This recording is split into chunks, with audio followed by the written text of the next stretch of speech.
Hello दोस्तों, नमस्कार। स्वागत है आपका हमारे YouTube channel Uttarakhand GK very G tricks में। और आज की इस वीडियो में हम दोस्तों UK triple C model paper part 2 के बारे में बात करने वाले हैं। और इससे पहले दोस्तों मॉडल पेपर पार्ट 1 में आपको अपलोड करके दे चुका हूं। अगर आपने वो वीडियो नहीं देखी है तो उसको भी देख लीजिएगा। उसी के साथ साथ उत्तराखंड हिंदी और जीएस की हमारी पोस्टमार्टम क्लासेस चल रही हैं। अगर आपने वो भी नहीं देखी है तो उन्हें भी आप जरूर देख ले। आपके आगामी एग्जाम्स कनिष्ठ सहायक, VDO VPDO, lower PCS, upper PCS, patwari, lekhpal, forest guard, बंदी रक्षक के लिए काफी महत्वपूर्ण वीडियोज आपके सभी रहने वाली हैं। और दोस्तों आज के इस मॉडल पेपर पार्ट 2 में हम यूके ट्रिपल एस सी के लेटेस्ट पैटर्न के अकॉर्डिंगली 100 इंपोर्टेंट क्वेश्चंस के बारे में बात करेंगे, जिसमें 20 प्रश्न हिंदी के होंगे, 40 प्रश्न उत्तराखंड के होंगे, 10 प्रश्न रीजनिंग और कंप्यूटर के होंगे और 30 प्रश्न होंगे दोस्तों जीएस वाले सेक्शन के। और वन लाइनर के तौर पे हम ये 100 क्वेश्चंस करने वाले हैं। और आप लोग ये 100 क्वेश्चंस के बाद में अपना स्कोर जरूर बताएं कि आपका 100 में से कितना स्कोर हो रहा है। और इस पेपर के हिसाब से दोस्तों आपका स्कोर अगर 65 प्लस है तो आपकी तैयारी अच्छी चल रही है।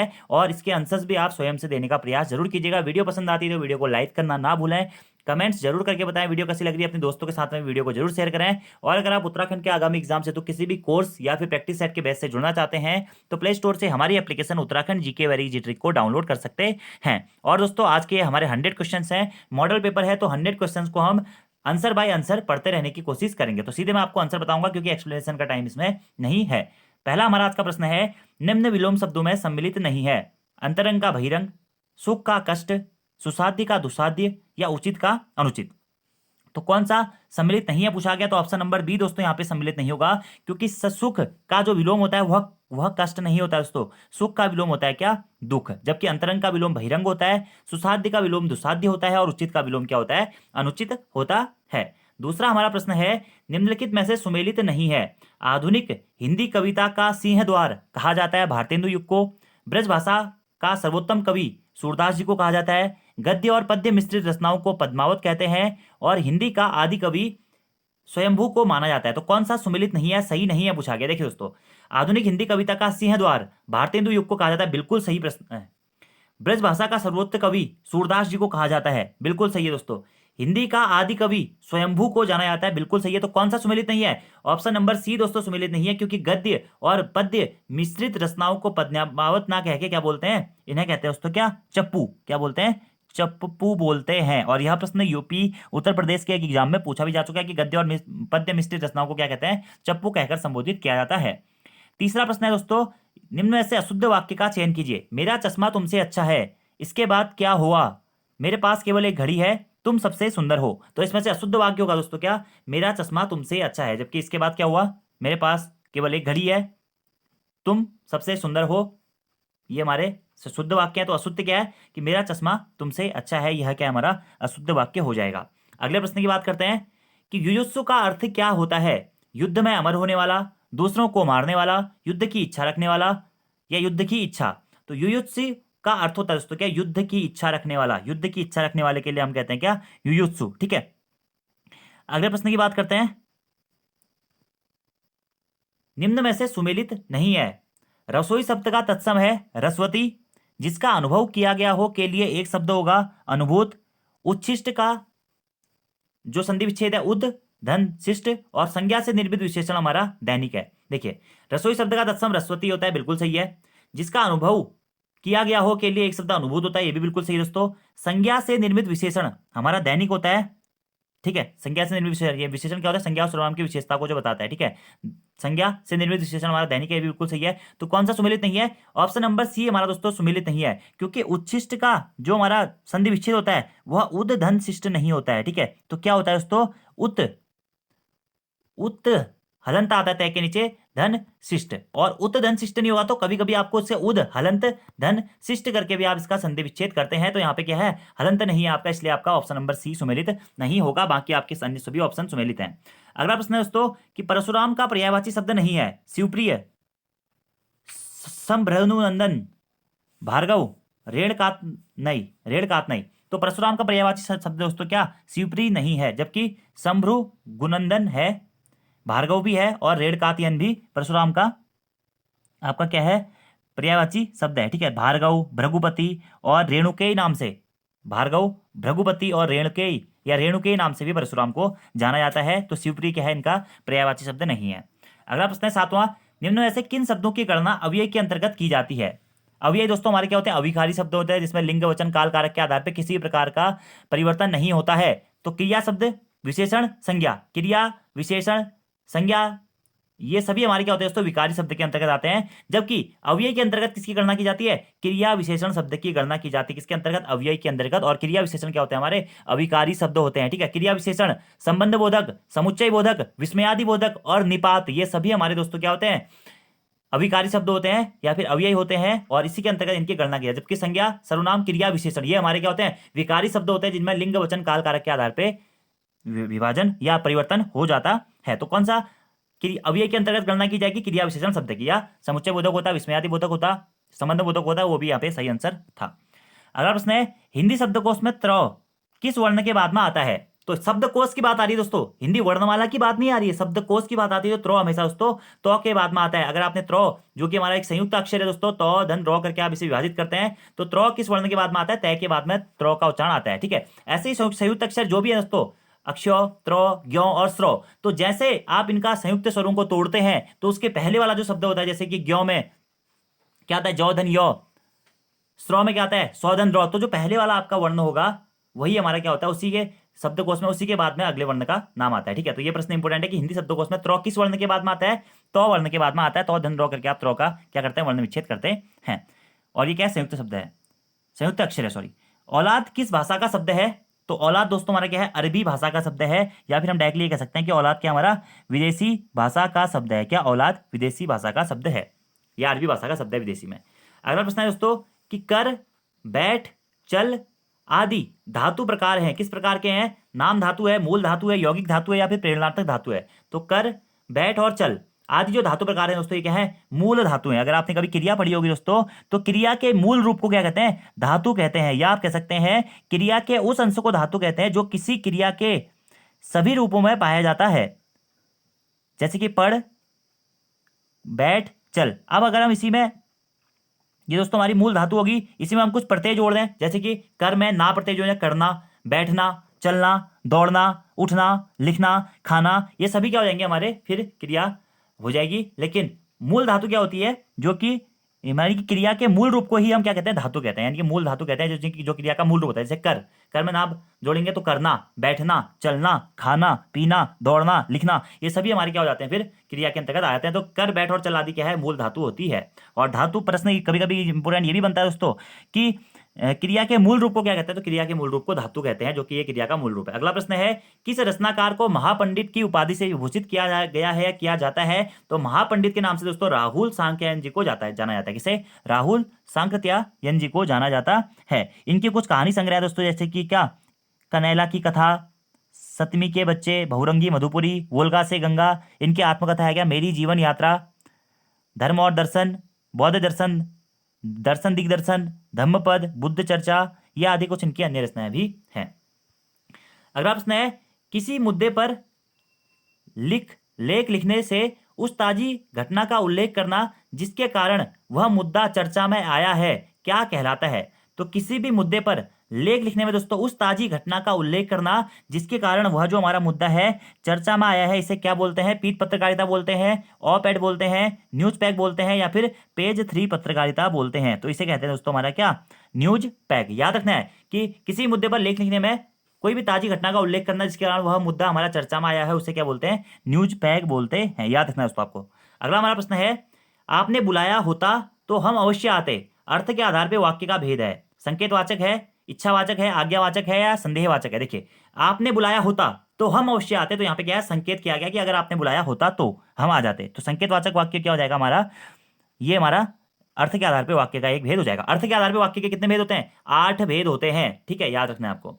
अगले प्रश्न की बात करते हैं कि जो क्रिया कर्म का बोध नहीं कराती है उसे क्या कहते हैं। तो आपको याद होना चाहिए दोस्तों कि जो भी क्रिया हमारे कर्म का बोध नहीं कराती है उसे हम कहते हैं क्या, अकर्मक क्रिया। क्या, अकर्मक क्रिया। और जो भी क्रिया कर्म का बोध कराती है उसे हम क्या बोलते हैं, सकर्मक क्रिया बोलते हैं। तो कर्म का बोध नहीं कराती है तो हो जाएगी हमारी क्या, अकर्मक क्रिया, जहां पे हमें किसी भी कर्म का बोध नहीं होता है। ये पॉइंट आपको दोस्तों डायरेक्टली नोट डाउन करना है, यानी कि जहां पे कर्म की आवश्यकता नहीं होती है वहां पे हमारी अकर्मक क्रिया होती है, और जहां पे कर्म की आवश्यकता होती है वह क्या होती है, सकर्मक क्रिया होती है। अगला प्रश्न है कि तत्सम शब्द को चुना है, गेहूं, भविष्य, गली या फिर कीट। तो निम्न में से तत्सम शब्द क्या होगा दोस्तों? भविष्य हमारा क्या है? तत्सम शब्द है। ठीक है, भविष्य क्या है? तत्सम शब्द है, याद रखना। बाकी तत्सम क्या होता है? जो शब्द संस्कृत से हूबहू हिंदी में प्रयोग किए जाते हैं बिना किसी परिवर्तन के तत्सम कहलाते हैं। और संस्कृत के ऐसे शब्द जो कि भाषा के विकास क्रम के कारण हिंदी में प्रयुक्त होते होते उनका रूप बदल गया है, वो हमारे क्या होते हैं? तद्भव शब्द होते हैं। तो भविष्य क्या है? तत्सम है गेहूं, गली और खीर, ये क्या है? हमारे तद्भव शब्द हैं। अगला प्रश्न है दोस्तों कि खटोला में कौन सा प्रत्यय है? कौन सा प्रत्यय है? तो प्रत्यय शब्द के बाद में लगते हैं, उपसर्ग शब्द से पहले में लगते हैं। ठीक है, तो प्रत्यय खटोला में कौन सा प्रत्यय होगा दोस्तों? ओला प्रत्यय होगा। क्या खटोला में कौन सा प्रत्यय होगा? ओला प्रत्यय होगा। जो शब्द कौन सा प्रत्यय होगा? ओला प्रत्यय होगा। डायरेक्टली आपको याद रखना है। और प्रत्यय क्या होते हैं? जो कि दूसरे शब्दों के अंत में जुड़कर उसके अर्थ में परिवर्तन कर देते हैं, नए शब्द का निर्माण कर देते हैं, वह हमारे क्या कहलाते हैं? प्रत्यय कहलाते हैं। ठीक है, प्रत्यय धन आई से मिलकर बनता है, यानी कि बाद में। ठीक है, तो प्रत्यय का अर्थ होता है साथ में पर बाद में चलने वाला, यानी कि बाद में लग के जो क्रिया जो भी हमारा शब्द है, शब्द के अर्थ में परिवर्तन करते हैं या नए शब्द का निर्माण करते हैं, अब ये कहलाते हैं। तो खटोला में कौन सा प्रत्यय है? ओला प्रत्यय है। खट धन ओला, खटोला। अगला प्रश्न है मोह शब्द में कौन सा विशेषण है? सार्वनामिक विशेषण, संख्यावाचक विशेषण, परिणामवाचक विशेषण या फिर गुणवाचक विशेषण? तो मोह शब्द में दोस्तों हमारा क्या है? गुणवाचक विशेषण है। क्या है? गुणवाचक विशेषण है मोह शब्द में। देखिए, जो शब्द किसी व्यक्ति या वस्तु के गुण, दोष, रंग, आकार, स्थिति, स्वभाव, दशा, दिशा, स्पर्श, गंध, स्वाद आदि का बोध कराता है, उसे हम गुणवाचक विशेषण कहते हैं। गुणवाचक विशेषणों की गणना करना मुमकिन नहीं है, क्योंकि इसका क्षेत्र बहुत ही व्यापक होता है। तो जिसमें भी हमें किसी भी व्यक्ति वस्तु के दोष, रंग, आकार, स्थिति, अवस्थिति, दशा, मान, गंध, स्वाद आदि का बोध होता है, वह सभी हमारा क्या होता है? विशेषण होता है, मतलब गुणवाचक विशेषण होता है। तो मोह में क्या होगा? गुणवाचक विशेषण होगा। ठीक है, अगला प्रश्न है पत्र का अनेकार्थक शब्द समूह नहीं है। और यह प्रश्न दोस्तों अभी हाल ही में जो राजस्थान में पटवारी का एग्जाम हुआ है उसमें भी पूछा गया था कि पत्र शब्द का अनेकार्थक शब्द समूह कौन सा सही नहीं है। ऑप्शन है आपके पास में पन्ना, पंख, मोती, पानी, पत्र, सूर्य, पता, चिट्ठी, पंख और पन्ना, सांप या पवित्र। तो कौन सा सुमेलित नहीं है पूछा गया। तो इसका जो राइट आंसर है दोस्तों वह है ऑप्शन नंबर सी, पता, चिट्ठी और पंख सुमेलित नहीं है। जबकि पत्र का अनेकार्थक शब्द क्या क्या होते हैं? पन्ना, पंख, मोती, पानी, पत्र, सूर्या और पन्ना, सांप और पवित्र, ये सभी क्या होते हैं? पत्र के अनेकार्थक शब्द होते हैं। जबकि पत्ता, चिट्ठी और पंख क्या होते हैं? पत्र के अनेकार्थक शब्द नहीं होते हैं। अगले प्रश्न की बात करते हैं कि मॉरिशियस में विश्व हिंदी सचिवालय की स्थापना किस वर्ष हुई थी? तो मॉरिशियस में दोस्तों विश्व हिंदी सचिवालय की स्थापना 2008, 2001, 1960 या फिर 2005। तो मॉरिशियस में विश्व हिंदी सचिवालय की जो स्थापना होती है दोस्तों वो होती है आपकी 2008 में। ठीक है, कब होती है? 2008 में होती है। तो राइट आंसर हो जाएगा दोस्तों क्या आपका? Option number A. अगले प्रश्न की बात करते हैं कि 1982 में महादेवी वर्मा को उनकी किस कृति के लिए ज्ञानपीठ पुरस्कार से सम्मानित किया गया था? दीपशिखा, यामा, रश्मि या फिर अग्निरेखा। और यह प्रश्न दोस्तों ऐसा प्रश्न है जो कि बहुत बार एग्जाम में पूछा गया है। तो इनकी यामा कृति के लिए 1982 में दोस्तों ज्ञानपीठ पुरस्कार से सम्मानित किया गया है। महादेवी वर्मा जी के ही कुछ अन्य जैसे अगर हम कहें कविता संग्रह या रचनाएं हैं या कृतियां हैं, जैसे कि निहार, रश्मि, नीरजा, सांध्य गीत, दीपशिखा, सप्तपर्णा, आयाम, अग्निरेखा, प्रथम आयाम, ये कुछ इनकी अन्य रचनाएं भी हैं। तो महादेवी वर्मा जिन्हें आधुनिक युग की मीरा भी कहा जाता है, को किस रचना के लिए, किस कृति के लिए ज्ञानपीठ पुरस्कार से सम्मानित किया गया था? दीपशिखा के लिए किया गया था। तो हिंदी के दोस्तों 20 प्रश्न हो गए हैं। इस 20 में से आपका क्या स्कोर रहा है कमेंट बॉक्स में आप जरूर बताइएगा। ठीक है, अगले प्रश्न की बात करते हैं। उत्तराखंड यहाँ से हमारा शुरू हो रहा है कि प्रथम बार श्रीदेव सुमन दिवस कब मनाया गया था? 25 जुलाई 1944, 25 जुलाई 1946, 25 जुलाई 1945 या फिर इनमें से कोई नहीं। तो प्रथम बार सुमन दिवस मनाया गया था दोस्तों कब? 25 जुलाई 1946 को। कब मनाया गया था? 25 जुलाई 1946 को प्रथम बार श्रीदेव सुमन दिवस मनाया गया था। अगर हम श्रीदेव सुमन जी की बात करें दोस्तों तो इनका जन्म कब हुआ था? 25 मई 1916। 25 मई 1916 को टिहरी के जौल नामक ग्राम में श्रीदेव सुमन जी का जन्म हुआ था, जौल गांव टिहरी में। और इनकी मृत्यु कब हुई? 25 जुलाई 1944। 25 जुलाई 1944 को दोस्तों 84 दिनों की भूख हड़ताल के बाद में श्रीदेव सुमन जी की मृत्यु होती है। और इसी कारण इन्हीं ही याद में 25 जुलाई 1946 को प्रथम बार सुमन दिवस मनाया गया था। तो सुमन दिवस कब से मनाया जाता है? 1946 से। और कब मनाया जाता है दोस्तों? 25 जुलाई से मनाया जाता है। एक बार दोस्तों एग्जाम में प्रश्न यह भी पूछा गया कि श्रीदेव सुमन की पत्नी का क्या नाम था? तो क्या था? विनय लक्ष्मी।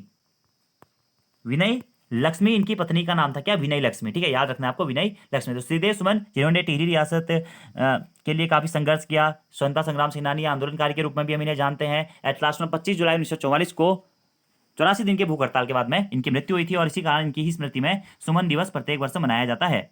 अगला प्रश्न है दोस्तों, निम्नलिखित में से सुमेलित नहीं है। क्या सुमेलित नहीं है? शिव प्रसाद डबराल का जन्म 12 नवंबर 1912 को पौड़ी के गहली गांव में हुआ था। बद्रीनाथ धाम की समुद्र तल से ऊंचाई 3133 मीटर है।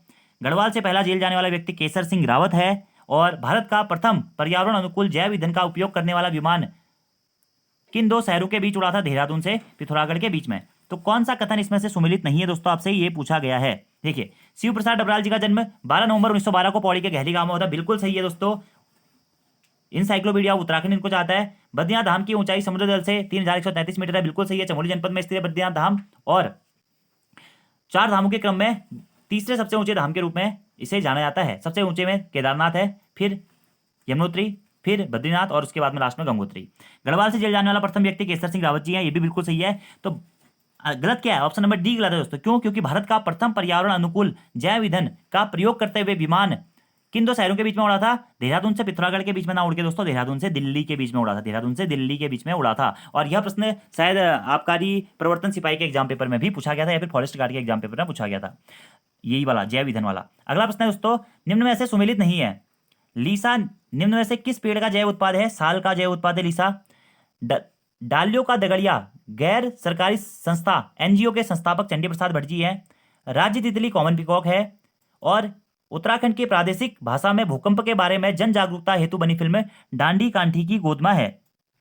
तो कौन सा सुमेलित नहीं है? देखिए दोस्तों, लीसा जो होता है वह साल पेड़ से नहीं दोस्तों, चीड़ के पेड़ से निकलता है। क्या? चीड़ के पेड़ से हमारा लीसा निकलता है, ठीक है। और चीड़ के पेड़ से हमें क्या मिलता है? पिरूल की प्राप्ति भी होती है। और पिरूल का उपयोग आपको पता है अभी क्या होता है? बिजली उत्पादन में किया जा रहा है। तो लीसा किस पेड़ का उत्पादन, किस पेड़ का जैव उत्पाद है? तो चीड़ का। अब देखिए, साल भी कुछ लोग सोच रहे होंगे, तो साल का दोस्तों अलग पेड़ होता है। अब वो बात अलग है, कुमाऊनी गढ़वाली में जो ये चीड़ का पेड़ होता है, इसे कभी कभी सालवोट कह के भी मतलब बोला जाता है गाँव में, ठीक है। तो लीसा किसका जैव उत्पाद है? चीड़ के पेड़ का क्या होता है? जैव उत्पाद है, ठीक है। तो ये आपको ध्यान देना है। और बाकी देखिए, डालियों का दगड़िया जो गैर सरकारी संस्था है या एनजीओ है, इसके संस्थापक कौन है? चंडी प्रसाद भट्ट जी हैं, बिल्कुल सही है। उत्तराखंड राज्य की राज्य तितली कॉमन पीकॉक है, 2016 में इसे राज्य तितली घोषित किया गया था, बिल्कुल सही है। और उत्तराखंड की प्रादेशिक भाषा में भूकंप के बारे में जन जागरूकता हेतु बनी फिल्म डांडी कांठी की गोदमा है। और ये सभी के सभी प्रश्न एग्जाम में पूछे गए थे, अलग अलग करके मैंने एक ही प्रश्न बना दिया, निम्न में से कौन सा सुमेलित नहीं है। अगला प्रश्न बात करते हैं कि बलजूरी पर्वत, नागपुरिया पहाड़ी, मेरू पर्वत तथा सुवर्णांचल पर्वत किस जनपद में स्थित है? तो क्या ऑप्शन है? अल्मोड़ा, उत्तरकाशी, पिथौरागढ़ या फिर बागेश्वर। तो दोस्तों, बलजूरी पर्वत कहें या फिर हम कहें क्या, नागपुरिया पहाड़ी, मेरू पर्वत या फिर सुवर्णांचल पर्वत, ये हमारे कहाँ? बागेश्वर जनपद में स्थित है। और इसी नागपुरिया पहाड़ी पर दोस्तों हमारा एक मंदिर स्थित है, कौन सा? फेड़ीनाग मंदिर। फेड़ीनाग मंदिर कहाँ पड़ता है? बागेश्वर जनपद में पड़ता है। याद है आपको, कुछ दिनों पहले धौलीनाग मंदिर पूछा गया था, धौलीनाग मंदिर। यही जो नागपुरिया पहाड़ी है, इसके जस्ट बगल वाली पहाड़ी में, वह भी दोस्तों नागपुरिया पहाड़ी का ही एक भाग माना जाता है। इसी में हमारा धौलीनाग मंदिर स्थित है, बागेश्वर जनपद के कांडा के विजयपुर नामक स्थान पे। और विजयपुर से ही आगे 5 से 6 किलोमीटर आगे जाके एक फेड़ीनाग मंदिर पड़ता है। यह भी नाग देवता के प्रसिद्ध मंदिर के रूप में प्रसिद्ध है, जो कि नागपुरिया पहाड़ी पर स्थित है। और ये आपने पढ़ा होगा कि बागेश्वर, मेरू और सुवर्णांचल पर्वत के तलहटी पर स्थित है। और जो ये बलचूरी पर्वत है या चंडिका पर्वत है, ये भी हमारा कहाँ? बागेश्वर जनपद में ही स्थित है। तो आंसर हो जाएगा क्या? बागेश्वर। अगला प्रश्न है दोस्तों 25वां हमारा, कि बुजनी नामक आभूषण किस अंग में पहना जाता है? तो बुजनी दोस्तों कहाँ पे पहना जाता है? कान में, ठीक है। जब आप अगर कभी आपने कुमाऊनी गढ़वाली गाने सुने होंगे ना, तो वहां पे ये शब्द आते रहता है, बुजनी, ठीक है। और कान में कौन कौन से आभूषण पहने जाते हैं, ये भी दोस्तों एक इंपोर्टेंट है। मुर्खी या मुरखली या मुंदड़ी कान में पहना जाता है। तुग्यल भी दोस्तों कान में पहना जाता है। कुंडल कान में पहने जाते हैं। कर्णफूल कान में पहना जाता है। मुनाड़ कान में पहना जाता है। बुजनी जो कि प्रश्न पूछा गया, ये भी कान में पहना जाता है। गोरख दोस्तों पुरुष पहनते हैं, जो गोरख, ये भी कान में पहना जाता है। और बाली या बल्ली, ये भी हमारे क्या होते हैं? कान में पहने जाते हैं। तो कुंडल, मुर्खी, मुरखली, मुंदड़ा, तुग्यल, बुजनी, कुंडल, कर्णफूल, ये सभी गोरख ही हमारे कान के आभूषण हैं। अगला प्रश्न है दोस्तों कि गोविंद वन्यजीव अभ्यारण्य उत्तरकाशी की स्थापना किस वर्ष की गई थी? तो हमें तो पता है कि 1955 में की गई थी। अब कब की गई थी? 1 मार्च, 20 मार्च, 12 मार्च या फिर 10 मार्च? तो गोविंद वन्यजीव अभ्यारण्य कहाँ स्थित है? उत्तरकाशी जनपद में स्थित है। और इसकी स्थापना की गई थी 1 मार्च 1955 को। ऑप्शन नंबर ए हमारा सही आंसर हो जाएगा। और उत्तराखंड के प्रथम वन्यजीव अभ्यारण्य के रूप में भी इसे जाना जाता है वर्तमान में। लेकिन पहले कौन था? मोतीचूर वन्यजीव अभ्यारण्य, ठीक है। लेकिन अभी वर्तमान में मोतीचूर का राजाजी में विलय हो गया, इस कारण गोविंद वन्यजीव अभ्यारण्य क्या है? उत्तराखंड राज्य का हम प्रथम वन्यजीव अभ्यारण्य के रूप में इसे जानते हैं। अगला प्रश्न है कि प्रमुख बद्रियों में किसे प्रथम बद्री कहा जाता है? विशाल बद्री, आदि बद्री, भविष्य बद्री या फिर वृद्ध बद्री? तो प्रथम बद्री के रूप में दोस्तों जाना जाता है किसको? वृद्ध बद्री को प्रथम बद्री के रूप में जाना जाता है। किस बद्री को? वृद्ध बद्री को। और ये जो पंच के पंचबद्री होते हैं, वृद्ध बद्री, विशाल बद्री, आदि बद्री, भविष्य बद्री और हाँ, विशाल बद्री, आदि बद्री, भविष्य बद्री, वृद्ध बद्री, ये सभी कहाँ स्थित है? चमोली जनपद में स्थित है, याद रखना है आपको, ठीक है। और एक और बद्री हमारे क्या, योग योग सिद्ध बद्री या योग बद्री, तो योग बद्री भी कहाँ, चमोली जनपद में ही स्थित है इनका मंदिर भी, ठीक है। और प्रथम बद्री के रूप में किसको जाना जाता है दोस्तों? वृद्ध बद्री को जाना जाता है। अगले प्रश्न की बात करते हैं कि 1929 के लाहौर के कांग्रेस अधिवेशन में कुमाऊं क्षेत्र का प्रतिनिधित्व करने वाला व्यक्ति कौन था? हरगोविंद पंत, बद्रीदत्त पांडे, हर्षदेव ओली या फिर ज्वालादत्त जोशी जी। तो 1929 के कांग्रेस के लाहौर अधिवेशन में कुमाऊं क्षेत्र का जो प्रतिनिधित्व किया था वह किया था किसने? हर्षदेव ओली ने। और इसी हर्षदेव ओली को क्या काली कुमाऊं का शेर नाम से भी जाना जाता है, क्या काली कुमाऊं का शेर और कुमाऊं का मुसलोनी नाम से भी हर्षदेव ओली जी को ही जाना जाता है। इन्होंने 1929 में कांग्रेस के लाहौर अधिवेशन में कांग्रेस कुमाऊं क्षेत्र का प्रतिनिधित्व किया था। अगला प्रश्न है, महात्मा गांधी जी प्रथम बार उत्तराखंड कब आए थे?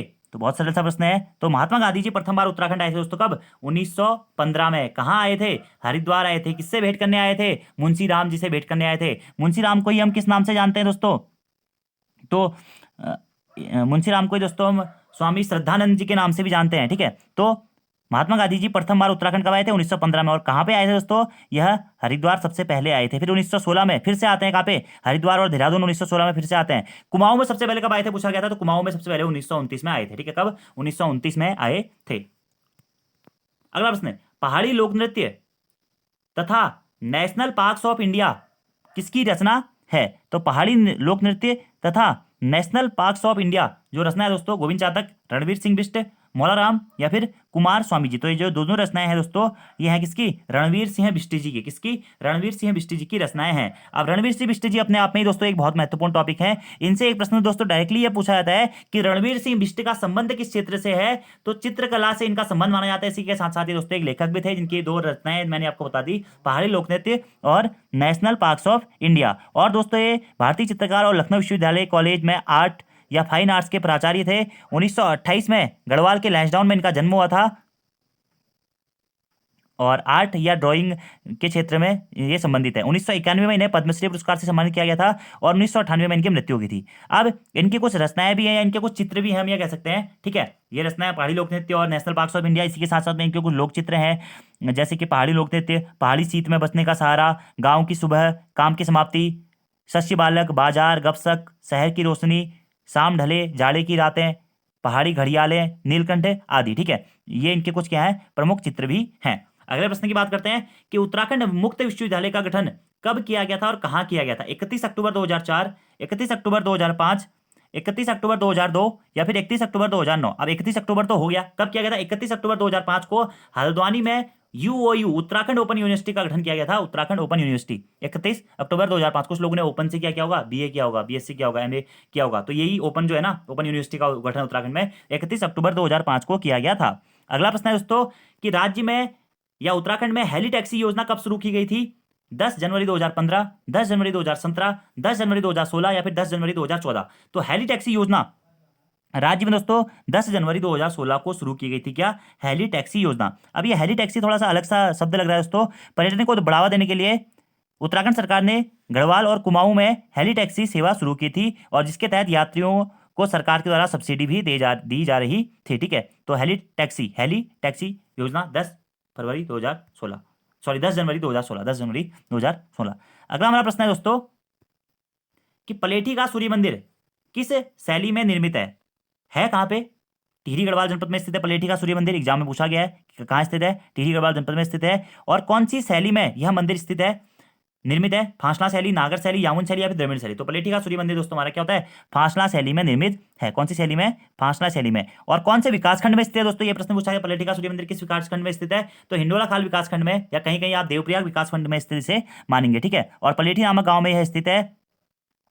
और उत्तराखंड में स्थित सभी सूर्य मंदिरों में सबसे प्राचीन सूर्य मंदिर के रूप में दोस्तों हमारा ये पलेठी के सूर्य मंदिर को जाना जाता है, ठीक है। कहीं कहीं ऐसा लिया गया, लेकिन सबसे प्राचीन जो सूर्य मंदिर होता है हमारा, जिसे हम कहते हैं, वो मुख्यतः हमारा दोस्तों कटारमल सूर्य देवता मंदिर है, जो कि हमारा अल्मोड़ा जनपद में स्थित है, ठीक है। और जो ये पलेठी का सूर्य मंदिर है, जो कि फासला शैली में निर्मित है, इस मंदिर में शिलापट पर राजा कल्याण वर्मन और आदि मनमन का नाम भी उल्लेखित है। और जो ये पलेठी का सूर्य मंदिर है दोस्तों, यह फासला शैली में तो निर्मित है, लेकिन इसमें किस लिपि में लिखे गए लेख मिले हुए हैं? तो उत्तर गुप्त ब्राह्मी लिपि में या उत्तर ब्राह्मी लिपि में लिखे गए लेख हमें पलेठी के सूर्य मंदिर से प्राप्त हुए हैं, ठीक है। और जो ये पलेठी का सूर्य मंदिर है, यहाँ से हमें एक शिलालेख भी मिला है, जो कि मैंने आपको बता दिया, राजा कल्याण वर्मन और आदि वर्मन का उसमें उल्लेख है। और इस शिलालेख को कालसी देहरादून में जो हमारा अशोक का शिलालेख मिला था, उसके बाद में एक महत्वपूर्ण शिलालेख के रूप में भी जाना जाता है। इतने पॉइंट आपको यहाँ से डायरेक्टली नोट डाउन करने हैं।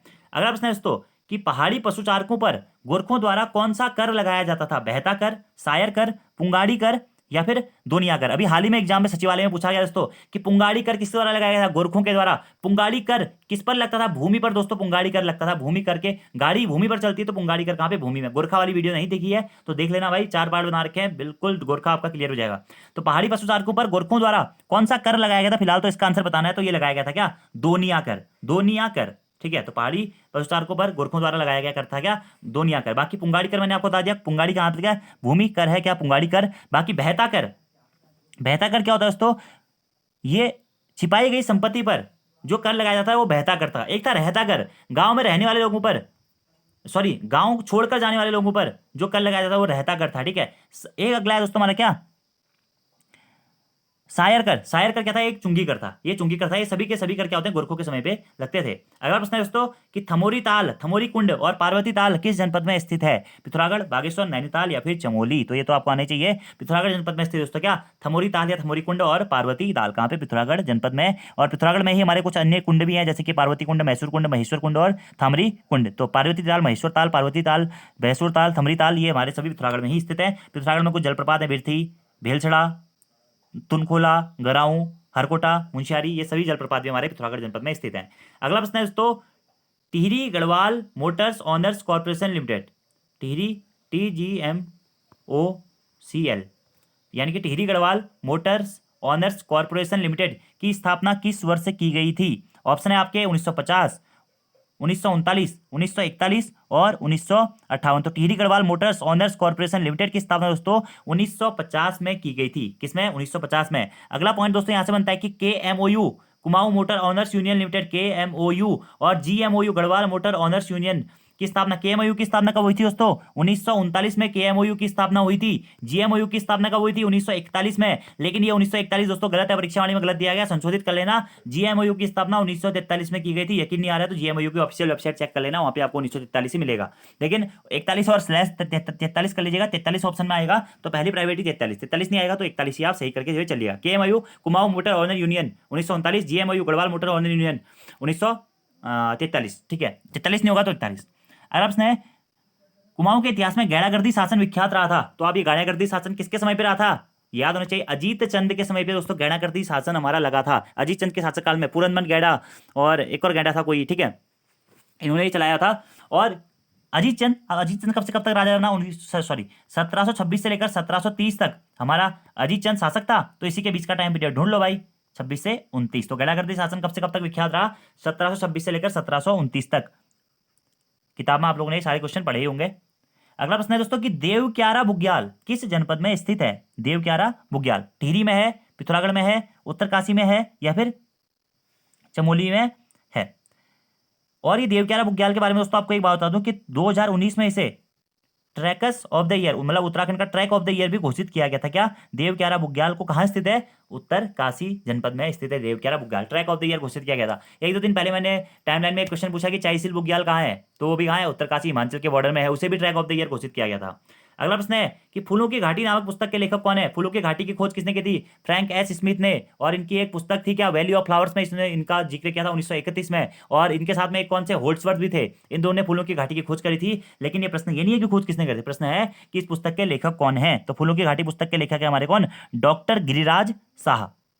डॉक्टर गिरिराज साहा फूलों की घाटी पुस्तक के लेखक हैं। अगले प्रश्न की बात करते हैं दोस्तों कि गढ़वाल की पहली महिला स्नातक ललिता वैष्णव किसकी सुपुत्री थी? ललिता वैष्णव किसकी सुपुत्री थी? शालिग्राम वैष्णव, विशंबर दत्त चंदोला, जयानंद भारती या फिर धनानंद खंडोरी। तो गढ़वाल की पहली महिला स्नातक जो थी हमारी ललिता वैष्णव, यह विशंबर दत्त चंदोला जी की पुत्री थी। ललिता वैष्णव चंदोला के नाम से भी हम ये जानते हैं। किसकी पुत्री थी? विशंबर दत्त चंदोला जी की पुत्री थी। अगला प्रश्न है दोस्तों कि गोपेश्वर को गोस्थल किसमें कहा गया है? राजद रंगेली में, केदारखंड में, ऋग्वेद में या फिर मानसखंड में। तो गोपेश्वर कहाँ है? चमोली जनपद में दोस्तों हमारा क्या है? गोपेश्वर स्थित है। और इससे गोस्थल किस पुराण में कहा गया है, किस ग्रंथ में कहा गया है? तो स्कंद पुराण के केदार खंड में गोपेश्वर को गोस्थल कहकर संबोधित किया गया है। अगला प्रश्न है, गोरखाओं के समय देवस्थल के लिए दी जाने वाली गूढ़ भूमि क्या कहलाती थी? संकल्प, विष्णुप्रीति, दोनों, या फिर इनमें से कोई नहीं? तो गोरखों के समय पे देवस्थल के निर्माण के लिए जो भी भूमि दी जाती थी वह गूढ़ भूमि क्या कहलाती थी? वह संकल्प और विष्णुप्रीति दोनों कहलाती थी। तो इसका आंसर हो जाएगा ऑप्शन नंबर सी, दोनों, संकल्प और विष्णुप्रीति दोनों। ये पॉइंट भी दोस्तों आपको याद रखना है, बहुत महत्वपूर्ण है, ठीक है। और गोरखों के बारे में अगर आपने वो वीडियो नहीं देखी, गोरखा राजवंश, परमार राजवंश, चंद्र राजवंश, अगर आपको थोड़ा बहुत भी कन्फ्यूजन है तो आप वो वीडियो देख लीजिएगा दोस्तों, वहाँ पर आपको ये सारी चीज़ें फिर मिल जाती हैं और अच्छे और काफ़ी डिटेल्स में मैंने वहाँ पे चीज़ें पढ़ा रखी हैं। तो अगर आप उसको पढ़ेंगे तो आसानी से आप उस प्रकार के प्रश्नों को सॉल्व कर सकते हैं। अगले प्रश्न की बात करते हैं कि पर्वतारोहण से संबंधित माधवी शर्मा का संबंध किस जनपद से है? देहरादून, पौड़ी, चमोली या फिर पिथौरागढ़? तो पर्वतारोहण, पहले तो प्रश्न ये बनता है कि माधवी शर्मा किससे संबंधित है? पर्वतारोही से संबंधित है। और इनका संबंध किससे है? देहरादून से है, देहरादून जनपद से इनका संबंध है। अगला प्रश्न है कि राजाजी राष्ट्रीय उद्यान को टाइगर रिजर्व कब घोषित किया गया था? 2017, 2015, 2016 या फिर 2014? राजाजी राष्ट्रीय उद्यान कहाँ स्थित है? यह 3 जनपदों में इसका विस्तार पाया जाता है। कहाँ? पौड़ी गढ़वाल, देहरादून और हरिद्वार। सर्वाधिक विस्तार कहाँ है? शायद हरिद्वार में इसका सर्वाधिक विस्तार है। और राजाजी राष्ट्रीय उद्यान का मुख्यालय कहाँ पे स्थित है? हेड ऑफिस कहाँ पे है? ये देहरादून में स्थित है। तो ये राजाजी राष्ट्रीय उद्यान जिसकी स्थापना कब होती है? 1988 में होती है। इसे टाइगर रिजर्व कब घोषित किया गया था? 2015 में इसे टाइगर रिजर्व घोषित किया गया था। और उत्तराखंड का दूसरा राष्ट्रीय पार्क था दोस्तों जिसे टाइगर रिजर्व घोषित किया गया था। पहला कौन सा था? उत्तराखंड का और भारत का पहला राष्ट्रीय पार्क जिसे टाइगर रिजर्व घोषित किया गया था। तो याद रखना है 1 नवंबर 1973, याद है, कॉर्बेट राष्ट्रीय उद्यान, उसको पहला टाइगर रिजर्व घोषित किया गया था। अच्छा प्रश्न है, एग्जाम में पूछा भी जा सकता है, ठीक है। और 3 जनपदों में इसका विस्तार है, देहरादून, पौड़ी गढ़वाल, हरिद्वार, ये मैंने आपको बता दिया है, ठीक है। और 1988 में इसकी स्थापना हुई थी 3 वन्यजीव विहारों को मिलाकर। पहला था राजाजी वन्यजीव विहार, मोतीचूर वन्यजीव विहार और चिल्ला वन्यजीव विहार। सॉरी दोस्तों, 1988 नहीं, सॉरी 1983 है राजाजी राष्ट्रीय उद्यान की स्थापना, ठीक है, 1983, ठीक है। अगले प्रश्न की बात करते हैं। अगला हमारा प्रश्न है कि दरबान सिंह संग्रहालय कहाँ पर स्थित है? लैंसडाउन में है, चंबा में है, गोपेश्वर में है या फिर जोशीमठ में है, ठीक है। तो जो हमारा दरबान सिंह संग्रहालय है यह दोस्तों कहाँ स्थित है? लैंसडाउन में स्थित है। पौड़ी गढ़वाल जनपद के लैंसडाउन में हमारा क्या है? दरबान सिंह संग्रहालय स्थित है। अच्छा और महत्वपूर्ण प्रश्न है। अगले प्रश्न की बात करते हैं। और लैंसडाउन को ही कालो का डांडा नाम से भी जाना जाता है। गढ़वाल रेजिमेंट का मुख्यालय कहाँ स्थित है? लैंसडाउन में ही स्थित है, ठीक है। अगले प्रश्न की बात करते हैं कि शिखरों के संघर्ष नामक पुस्तक के लेखक कौन है? गिरीश तिवारी, हृदय जोशी, रमेश पोखरियाल निशंक या फिर महावीर प्रसाद गैरोला? तो शिखरों के संघर्ष नामक पुस्तक के लेखक कौन? हमारे रमेश दा यानी कि रमेश पोखरियाल निशंक जी, याद रखना है आपको, ठीक है। शिक्षा मंत्री भी थे, हटा दिया गया कुछ समय पहले, याद होगा आपको। अगला प्रश्न है 47वां कि कमीण क्या थे? सैनिक सेनानायक थे, राजस्व अधिकारी थे, मंत्री थे या फिर सैनिक थे? तो कमीण क्या थे? ठीक है, आप परमार राजस्व में भी कमीर थे, चंद्र राजस्व में भी हमारे कमीर थे। तो ये मुख्यतः थे क्या? ये क्या थे? राजस्व अधिकारी होते थे। मिल्ली परमार के संदर्भ में यहाँ पे प्रश्न पूछा गया है कि कमीर क्या थे? परमार राजस्व में राजस्व के अधिकारी थे, ठीक है। परमार राजस्व में आय व्यय का प्रमुख अधिकारी दीवान होता था, ठीक है। और प्रत्येक परगने का अधिकारी फौजदार होता था, और फौजदार के साथ साथ ही न्यायाधिकारी और दंडाधिकारी भी होता था। और जो राजस्व अधिकारी होता था वो क्या कहलाता था? हमारा कमीण कहलाता था, ठीक है, याद रखना आपको, ठीक है। बाकी थोकदार, जागीरदार, सयाणे, बूढ़े ये भी होते थे, ठीक है।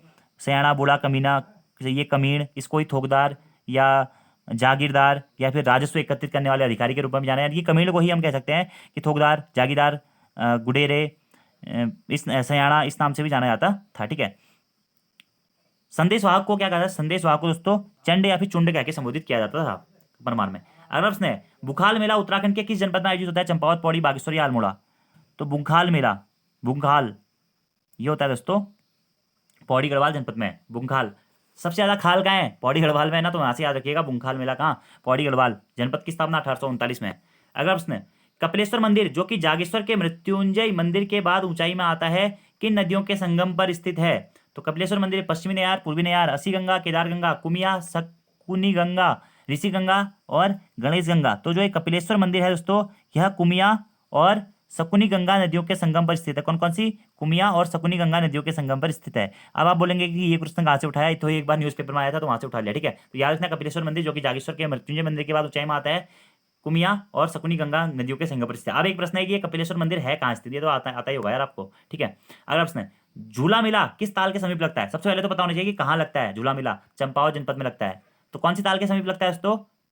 श्यामला ताल के समीप में लगता है क्या झूला मेला? कौन सी ताल के समीप है? श्यामला ताल के समीप है। श्यामला ताल के समीप में क्या है? स्वामी विवेकानंद का आश्रम भी स्थित है, ठीक है, श्यामला ताल के संबंध में समीप ही, ठीक है। नागदेव ताल दोस्तों कहाँ स्थित है? अल्मोड़ा में स्थित है नागदेव ताल, ठीक है। ये भुल्ला ताल कहाँ स्थित है? कमेंट बॉक्स में बताना जरा। भुल्ला ताल, ठीक है। अगला प्रश्न है, मारछा जनजातियों का ग्रीष्मकालीन आवास क्या होता है? अब सॉरी, मारछा जो जनजाति है उनका ग्रीष्मकालीन आवास कहाँ स्थित है, ठीक है। धारचूला में, माणा गांव में, जादूंगी गांव में, या फिर चक्राता में। तो मारछा जो दोस्तों जनजाति है, इसे भोटिया की एक उपजाति के रूप में जाना जाता है, और इनका ग्रीष्मकालीन आवास दोस्तों माणा गांव में स्थित है, ऐसा माना जाता है, ठीक है। माणा गांव जो कि भारत के अंतिम गांव की संज्ञा भी जिसे दी जाती है। और कहाँ स्थित है माणा गांव? चमोली जनपद में स्थित है, जिसे मारछा जनजातियों के ग्रीष्मकालीन आवास स्थल के रूप में भी जाना जाता है। अगला प्रश्न है, निम्न में से किस मंदिर से एक त्रिशूल लेख प्राप्त हुआ है? रुद्र महालय मंदिर, नंदा देवी मंदिर, हाट कालिका मंदिर, या फिर बद्रीनाथ मंदिर। तो ये प्रश्न तो दोस्तों सरल ही है कि रुद्र महालय मंदिर से एक त्रिशूल लेख प्राप्त हुआ है, और इसी रुद्र महालय मंदिर को दोस्तों गोपेश्वर मंदिर के नाम से भी जानते हैं। गोपेश्वर मंदिर कहाँ पड़ता है? चमोली में। यही रुद्र महालय मंदिर गोपेश्वर मंदिर के नाम से भी जाना जाता है। और यहाँ पर दोस्तों नागवंशी गणपति नाग का क्या मिला है? एक त्रिशूल लेख प्राप्त हुआ है, जिसकी लिपि क्या है? लिपि क्या है दोस्तों इसकी? ब्राह्मी लिपि या फिर शंख लिपि है, ठीक है। अगला प्रश्न है, कुटेटी देवी का मंदिर कहाँ स्थित है? तो कुटेटी देवी मंदिर स्थित है दोस्तों कहाँ पे? उत्तरकाशी जनपद में स्थित है कुटेटी देवी मंदिर। डी शर्मा जी की किताब में दिया गया है कि ये वरुणाचल पर्वत की तलहटी पर स्थित है, लेकिन एक्चुअलिटी में दोस्तों ये कुटेटी देवी मंदिर जो है यह ऐरावत पर्वत की तलहटी पर स्थित है। ऐरावत पर्वत की तलहटी पर स्थित है क्या कुटेटी देवी मंदिर? उत्तरकाशी जनपद में स्थित है। वरुणावत पर्वत की तलहटी पर स्थित डी शर्मा में बताया गया है। अगर ऐरावत ऑप्शन में नहीं होगा तो फिर वरुणावती कर लीजिएगा, क्या कर सकते हैं, ठीक है। अगला प्रश्न है कि कौन सा पवित्र स्थल अलकनंदा और मंदाकिनी के संगम स्थल पर स्थित है? कर्णप्रयाग, रुद्रप्रयाग, विष्णुप्रयाग या देवप्रयाग। तो ऐसे प्रश्न प्रयाग गलत नहीं होता। अलकनंदा और मंदाकिनी के संगम पर दोस्तों हमारा क्या है? रुद्रप्रयाग जनपद स्थित है अलकनंदा और मंदाकिनी नदी के संगम स्थल पर। कर्णप्रयाग अलकनंदा और कर्णगंगा, विष्णुप्रयाग अलकनंदा और विष्णुगंगा या फिर पश्चिमी धौलीगंगा। देवप्रयाग में अलकनंदा और भागीरथी नदी का संगम होता है। सास भावों के संगम स्थल के रूप में भी देवप्रयाग को ही जाना जाता है। और यहीं से आगे हमारी जो है भागीरथी और अलकनंदा है, इसे गंगा नाम से भी जाना जाता है। नंदा देवी राष्ट्रीय उद्यान की स्थापना किस वर्ष की गई थी? तो 6 नवंबर 1982, 17 अक्टूबर 1982, 18 जनवरी 1982 या फिर 25 जनवरी 1982। तो नंदा देवी राष्ट्रीय उद्यान कहाँ स्थित है? चमोली जनपद में स्थित है। स्थापना 1982 में की गई थी। अब डेट की बात आ गई तो डेट है दोस्तों 6 नवंबर 1982 को नंदा देवी राष्ट्रीय उद्यान की स्थापना की गई थी। अगला प्रश्न है कि राज्य सरकार द्वारा नंदा देवी राष्ट्रीय उद्यान को यूनेस्को द्वारा विश्व विरासत सूची में कब शामिल किया गया? 1988 में। अगला प्रश्न है, राज्य सरकार द्वारा सर्वप्रथम स्वास्थ्य एवं जनसंख्या नीति की घोषणा कब की गई थी? या राज्य सरकार द्वारा सर्वप्रथम स्वास्थ्य एवं जनसंख्या नीति कब घोषित की गई थी? 6 अप्रैल 2001, 6 फरवरी 2003, 6 फरवरी 2013 या फिर 6 फरवरी 2011। तो राज्य सरकार उत्तराखंड द्वारा स्वास्थ्य एवं जनसंख्या नीति की घोषणा दोस्तों आपकी सर्वप्रथम 6 फरवरी 2003 को की गई थी। अगला प्रश्न है, गढ़वाल क्षेत्र के लिए केदारखंड व कुमाऊं क्षेत्र के लिए मानसखंड का उल्लेख आया है किसमें? स्कंद पुराण में। पढ़ते हैं ना, स्कंद पुराण के केदारखंड में गढ़वाल के लिए केदारखंड का उल्लेख आया है, कुमाऊं के लिए मानसखंड का उल्लेख आया है किसमें? स्कंद पुराण। स्कंद पुराण के कितने खंड थे? स्कंद पुराण के 5 खंड थे। अगला प्रश्न है, निम्न में से सुमेलित है, क्या सुमेलित है पूछा गया है? विक्टोरिया बांध जिसे भीमताल बांध भी कहा जाता है। तो थोड़ा सा आपको फॉन्ट प्रॉब्लम होगी इस क्वेश्चन में। विक्टोरिया बांध जिसे भीमताल बांध भी कहा जाता है, कहाँ डिजाइन? सितंबर 1882 में फ्रांसिस हेनरी एसुजर ने तैयार किया था। 1883 में यह बांध बनकर तैयार हो गया और पुष्पभद्रा नदी का उद्गम यही विक्टोरिया बांध से माना जाता है। ऑप्शन बी, स्कंद पुराण में शीतला माता को वाहन गंधर्व कहा गया है तथा इसके आसपास के क्षेत्र को बदरखड़ी गढ़ कहा गया है। अगला है सभी, और अगला ऑप्शन है भीमताल के कोरटाटा का नाग मंदिर, भीमेश्वर महादेव मंदिर, टसर क्षेत्रीय अनुसंधान केंद्र या टक्सार क्षेत्रीय अनुसंधान संस्थान, Birla institute of applied sciences, जन शिक्षा केंद्र एवं लीलावती पंत इंटर कॉलेज प्रसिद्ध हैं भीमताल में। तो कौन सा सुमेलित है पूछा गया दोस्तों? तो इसका आंसर जो है सरल सा है, सभी सुमेलित है, ठीक है। तो विक्टोरिया बांध कहाँ? भीमताल में स्थित है। डिजाइन 1882 में फ्रांसिस हेनरी एसुजर ने तैयार किया था। 1883 में ये बांध बन के तैयार हो गया था। और पुष्पभद्रा नदी का उद्गम हमारा यही भीमताल बांध से या विक्टोरिया बांध से माना जाता है। स्कंद पुराण में शीतला माता को क्या कहा गया है? वाहन गंधर्व कहा गया है और इसके आसपास के क्षेत्र को बदरखड़ी गढ़ कहा गया है। भीमताल में दोस्तों देखिए कोरकटक या कोरकाटा या कोटटक नाग मंदिर है, भीमेश्वर महादेव मंदिर है, टक्सार या टसर अनुसंधान क्षेत्रीय अनुसंधान संस्थान है, Birla institute of applied science है, जन शिक्षा केंद्र और लीलावती पंत इंटर कॉलेज भी हमारा भीमताल में ही स्थित है। और अगला हमारा क्वेश्चन है दोस्तों, 1916 में मद्रास में होम रूल मूवमेंट के के प्रवर्तक कौन थे? सी राजगोपालाचारी, बाल गंगाधर तिलक, महात्मा गांधी जी और एनी बेसेंट से। तो 1916 में मद्रास में जो होम रूल मूवमेंट हुआ था दोस्तों, उसके प्रवर्तक कौन थे? एनी बेसेंट जी थी। एनी बेसेंट जी थी उसकी प्रवर्तक। ठीक है। होम रूल लीग आंदोलन भारत में कब शुरू हुआ? 1916 में। उत्तराखंड में कब हो गया था? 1914 में। कुमाऊं में कहां से शुरुआत हुई? अल्मोड़ा से। गढ़वाल में कहां से हुई? देहरादून से। 1918 में अभी सचिवालय सुरक्षा कर्मी में एग्जाम में प्रश्न पूछा गया है कि होम रूल लीग की प्रथम शाखा गढ़वाल में कब खोली गई थी? 1918 में खोली गई थी। कहां पे? देहरादून में। और प्रथम शाखा कुमाऊं में कब खोली गई थी? 1914 में खोली गई थी। कहां पे खोली गई थी? अल्मोड़ा में खोली गई थी। ये पॉइंट भी आपको डायरेक्टली नोट डाउन करने हैं। अगला हमारा प्रश्न है दोस्तों कि गढ़वाल डिबेटिंग क्लब की स्थापना कब होती है? तो याद रखना है 1885 में दोस्तों हमारी गढ़वाल डिबेटिंग क्लब की स्थापना होती है। कुमाऊं डिबेटिंग क्लब की स्थापना कब होती है? तो 1870 में बुद्धि बल्लभ पंत जी के द्वारा कुमाऊं डिबेटिंग क्लब की स्थापना की जाती है। और इसी कुमाऊं डिबेटिंग क्लब के द्वारा 1871 में अल्मोड़ा नामक अखबार निकाला जाता है। कहां से? अल्मोड़ा से। किसके सुझाव पर? विलियम म्यूर के सुझाव पर। और वहीं गढ़वाली यूनियन की स्थापना कब होती है? 1901 में गढ़वाली यूनियन या गढ़वाली हितकारिणी सभा की स्थापना होती है।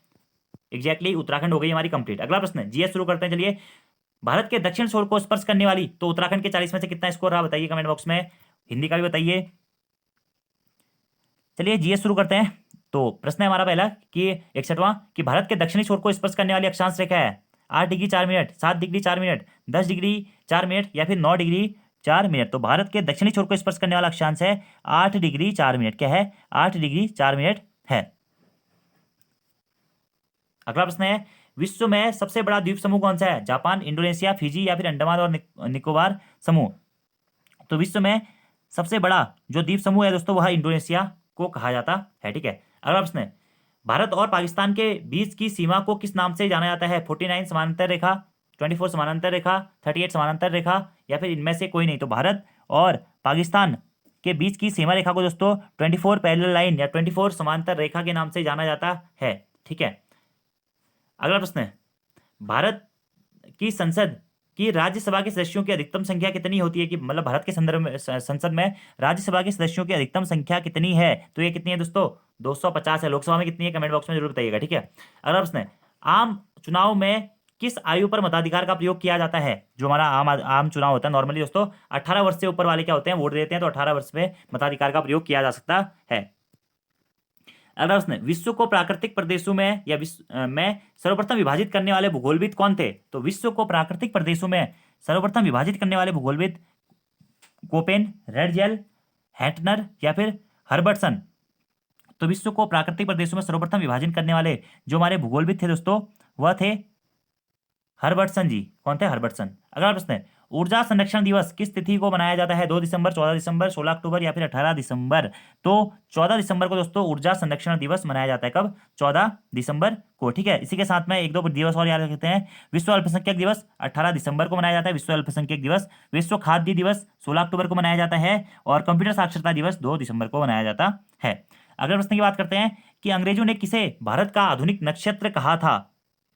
तो अंग्रेजों ने दोस्तों राजा राम मोहन राय, स्वामी दयानंद, स्वामी विवेकानंद या फिर सरदार वल्लभ भाई पटेल। ठीक है। तो अंग्रेजों ने भारत का आधुनिक नक्षत्र राजा राम मोहन राय जी को कहा था। राजा राम मोहन राय जी को कहा था। ठीक है। The grand old man of India नाम से भी राजा राम मोहन राय जी को जाना जाता है। अगला प्रश्न है भारत छोड़ो आंदोलन की शुरुआत कहाँ से हुई थी? साबरमती, कोलकाता, मद्रास या फिर मुंबई। तो भारत छोड़ो आंदोलन की शुरुआत दोस्तों हमारी कहाँ से हुई थी? मुंबई से हुई थी। ठीक है। और शुरुआत कब से होती है? 8 अगस्त 1942 को प्रस्ताव पारित होता है। 9 अगस्त से इसकी हमारी शुरुआत हो जाती है। किसकी? भारत छोड़ो आंदोलन की। कब? 1942 अगस्त 1942। कहां से? मुंबई से। अगला प्रश्न है चंद्रलाल शाह ने नैनीताल पर्वतारोहण क्लब की स्थापना किस वर्ष की थी? चंद्रलाल शाह ने 1908, 1976, 1968 या फिर 1975। तो चंद्रलाल शाह जी के द्वारा नैनीताल पर्वतारोहण क्लब की स्थापना की गई थी। कब? 1975 में। कब? 1908, 1976, 1968 या फिर 1975। हाँ 1968 में। 1968 में नैनीताल पर्वतारोहण क्लब की स्थापना चंद्रलाल शाह जी के द्वारा की गई थी। ठीक है। नेहरू पर्वतारोहण संस्थान की स्थापना कब? 14 नवंबर 1965। कहाँ स्थित है नेहरू पर्वतारोहण संस्थान दोस्तों? हमारा उत्तरकाशी जनपद में स्थित है। और नैनीताल पर्वतारोहण संस्थान नैनीताल में स्थित है। संस्थापक चंद्रलाल शाह। कब? 1968। अगला प्रश्न है ग्रेट बैरियर रीफ किस देश में स्थित है? ऑस्ट्रेलिया, ब्राजील, अमेरिका या फिर इंडोनेशिया। तो ग्रेट बैरियर रीफ ऑस्ट्रेलिया में स्थित है। कहाँ पे? ऑस्ट्रेलिया में। अगला प्रश्न रामसर सम्मेलन किससे संबंधित है? वायु प्रदूषण की रोकथाम से, आर्द्र भूमि के संरक्षण से, कार्बन डाइऑक्साइड की रोकथाम से या फिर ओजोन परत संरक्षण की रोकथाम से। तो रामसर सम्मेलन का संबंध दोस्तों क्या आर्द्र भूमि के संरक्षण से। रामसर साइट उत्तराखंड में कौन सी आसन बैराज कहाँ है? देहरादून में, पक्षियों हेतु जो प्रसिद्ध है। अगला प्रश्न, प्रसिद्ध चौरा चौरी कांड कब हुआ था? 5 फरवरी 1921, 4 फरवरी 1922, 5 फरवरी 1920 या फिर 6 फरवरी 1920। तो चौरा चौरी कांड दोस्तों याद होना चाहिए आपको, 4 फरवरी 1922 को चौरा चौरी कांड की घटना हुई थी और इसी के बाद में गांधी जी ने अपना सहयोग आंदोलन वापस ले लिया था। चौराकांडी हत्याकांड कब हुआ था? फरवरी 1922 में, याद रखना है आपको, ठीक है। अगला प्रश्न, जौरवे संस्कृति किस काल से संबंधित है? नवपाषाण काल से, पुरापाषाण काल से, ताम्रपाषाण काल से या फिर मध्यपाषाण काल से? तो जारवे जो संस्कृति है दोस्तों यह ताम्रपाषाण काल से संबंधित है। किससे? ताम्रपाषाण काल से। अगला प्रश्न, शिवाजी के शासनकाल में पेशवा कौन थे? या प्रधानमंत्री, वित्त मंत्री, गृह मंत्री या फिर मुख्य न्यायाधीश? तो शिवाजी के शासनकाल तक जो हमारे पेशवा थे वह कौन थे? प्रधानमंत्री थे। कौन? प्रधानमंत्री। अगला प्रश्न, टोडा एक जनजाति है जो कि निवास करती है कहाँ पे? सतपुड़ा की पहाड़ियों में, अरावली की पहाड़ियों में, विंध्याचल की पहाड़ियों में या फिर नीलगिरी की पहाड़ियों में? तो टोडा क्या है? एक जनजाति है। निवास कहाँ पे करती है? ये करती है नीलगिरी की पहाड़ियों में। अगला प्रश्न, भारतीय राष्ट्रपति सभी की नियुक्ति कर सकते हैं निम्न में से किसके अलावा? प्रधानमंत्री की, राज्यसभा के सदस्यों की, राज्यपाल की या फिर उच्च न्यायालय के न्यायाधीशों की? यानी कि प्रश्न डायरेक्टली ये पूछा गया कि राष्ट्रपति निम्न में से किसकी नियुक्ति नहीं कर सकते हैं? प्रधानमंत्री की करते हैं, राज्यपाल की भी करते हैं, उच्च न्यायाधीश के न्यायाधीशों की भी करते हैं, लेकिन राज्यसभा के सदस्यों की नियुक्ति प्रधानमंत्री के द्वारा नहीं की जाती है। किसकी? राज्यसभा के सदस्यों की, याद रखना है। अगला प्रश्न, दूसरी बौद्ध संहिता का आयोजन किस स्थान में हुआ था? वैशाली, पाटलिपुत्र, राजगृह या फिर कौशाम्बी? तो दूसरी जो हमारी बौद्ध संहिता हुई थी दोस्तों, इसका आयोजन कहाँ पे हुआ था? वैशाली में हुआ था। कहाँ पे? वैशाली में हमारा दूसरी बौद्ध संहिता का आयोजन हुआ था। प्रथम बौद्ध संहिता का आयोजन कहाँ पे हुआ था? तो प्रथम बौद्ध संहिता का आयोजन दोस्तों कहाँ पे हुआ था? राजगृह में हुआ था, अजातशत्रु के टाइम पे, और महाकश्यप ने इसकी अध्यक्षता करी थी। द्वितीय बौद्ध संहिता का जो आयोजन है वो वैशाली में किया गया था। राजा कौन थे इसमें? कालाशोक थे, ठीक है। तीसरी बौद्ध संहिता का आयोजन कहाँ पे? पाटलिपुत्र में किया गया था, तीसरी बौद्ध संहिता का आयोजन, और इस टाइम पे राजा थे कौन? हमारे अशोक। और चौथी बौद्ध संहिता का आयोजन कहाँ? कुंडलवन, कश्मीर में किया गया था, जिसमें राजा कौन थे? हमारे कनिष्क उस टाइम पे राजा थे, ठीक है। ये पॉइंट आपको डायरेक्टली नोट डाउन करना है। अगले प्रश्न की बात करते हैं। भारत की संविधान सभा का प्रथम अधिवेशन कब हुआ था? 10 जून 1946, 30 जून 1949, 19 नवंबर 1947 या फिर 9 दिसंबर 1944? तो भारत की संविधान सभा का प्रथम अधिवेशन दोस्तों, जब मैंने आपको संविधान सभा वाले पार्ट कराए थे तो वहां पे भी मैंने आपको इस प्रश्न के बारे में बताया था कि भारत की जो हमारी संविधान सभा थी इसके प्रथम अधिवेशन हुआ था कब? 9 दिसंबर 1946 को, और इसी दिन संविधान सभा के गठन की तिथि मानी जाती है। और संविधान सभा का प्रथम बैठक भी 9 दिसंबर 1946 को ही बैठाई गई थी, ठीक है। इस टाइम पे हमारे सभापति अध्यक्ष कौन चुने गए थे? सचिदानंद सिन्हा जी चुने गए थे। प्रथम अस्थायी अध्यक्ष थे, प्रथम स्थायी अध्यक्ष उसके बाद 2 दिन बाद 11 दिसंबर को कौन चुने गए? राजेंद्र प्रसाद जी चुने गए, ठीक है। तो ये पॉइंट आपको याद रखना है। तो संविधान सभा के प्रथम अस्थायी अध्यक्ष सचिदानंद सिन्हा, प्रथम स्थायी अध्यक्ष राजेंद्र प्रसाद, संविधान सभा के प्रारूप समिति के अध्यक्ष कौन? भीमराव अंबेडकर। अगला प्रश्न, श्रीहरिकोटा अंतरिक्ष केंद्र का नया नाम किस वैज्ञानिक के नाम पर रखा गया है? डॉक्टर अब्दुल कलाम, के सिवान, सतीश धवन या फिर इनमें से कोई नहीं? तो श्रीहरिकोटा अंतरिक्ष केंद्र का नया नाम दोस्तों सतीश धवन अंतरिक्ष केंद्र के नाम पे रखा गया। किसके नाम पे रखा गया? सतीश धवन के नाम पे रखा गया है, ठीक है। और ये सतीश धवन अंतरिक्ष केंद्र कहाँ स्थित है? श्रीहरिकोटा, आंध्र प्रदेश, भारत में स्थित है। और इसकी स्थापना कब हुई थी? 1 अक्टूबर 1971। 1 अक्टूबर 1971 को श्रीहरिकोटा अंतरिक्ष केंद्र की स्थापना हुई थी। इंपोर्टेंट क्वेश्चन है। अगला प्रश्न, मैथिल कोकिल किसे कहा जाता है?